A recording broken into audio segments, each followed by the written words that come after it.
2017 has kicked off with a Brexit bang. The resignation of the UK's ban in Brussels has raised questions about the government's preparedness for leaving the EU.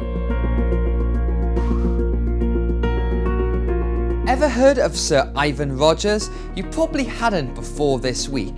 He was the UK's permanent representative to the EU, the nation's foremost diplomat in Brussels, until he abruptly resigned on Tuesday, that is. Sir Ivan was due to step down later this year, but no one, least of all Downing Street, was expecting him to leave right before the Brexit talks began.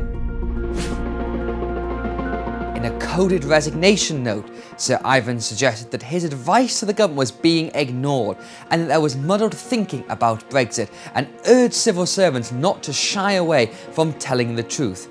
But even more concerning was his suggestion that the government still does not have clear Brexit negotiating objectives. That either means that Prime Minister Theresa May has yet to decide what Brexit looks like, or that her definition of negotiating objectives does not chime with Sir Ivan's. If the latter is true, and given his experience in EU negotiations, the gulf between the government's position and that of the EU could be irreconcilable.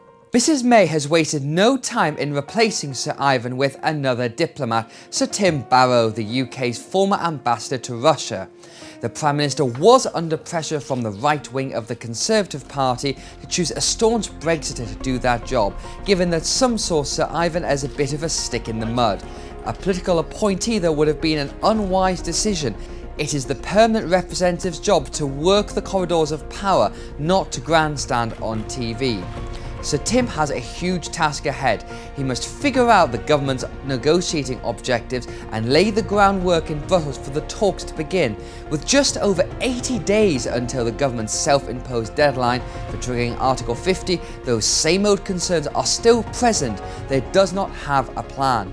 The Prime Minister is due to give a speech early in the year about Brexit, in which she is aiming to alleviate these concerns. But if Sir Ivan is right about the muddled thinking about Brexit in Whitehall, the UK's job of getting a good deal from Brussels will be a lot harder than it already seems to be.